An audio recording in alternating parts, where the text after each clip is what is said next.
Hello বন্ধুরা, আজ একটা ইম্পর্টেন্ট টপিক জানবো, সেটা হচ্ছে এক্স পার্টি হিয়ারিং বা বাংলায় সেটাকে আপনারা একতরফা যে অর্ডার পাস হয় সেটাকেও ধরতে পারেন। সেটা কিভাবে হয়? তো যখনই কোনো কেস বা কোনো পিটিশনার যখন আপনার এগেনস্টে কোনো কিছু কোর্টে নিয়ে যাচ্ছে, কোর্ট আপনাকে কিন্তু সামান পাঠাবে। কোর্ট থেকে সামান আপনি রিসিভ করার পরও যদি কোর্টে অ্যাপিয়ার না করেন বা বারবার যখন সামান আসছে আপনি কোর্টে যাচ্ছেন না, তখন কিন্তু যে পিটিশনার সে কোর্টকে রিকোয়েস্ট করতে পারে যে তার মামলাটাকে হিয়ারিং করে দেওয়ার জন্য। কোর্ট কিন্তু সেটা অ্যাকসেপ্ট করে নেবে, কিন্তু তারপরেও অর্ডার পাস করে না।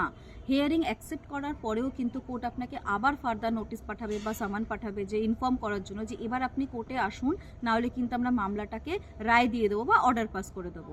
তারপরেও যদি আপনি না যান, তখন কিন্তু আপনার এগেনস্টে court x party order pass করে দেবে।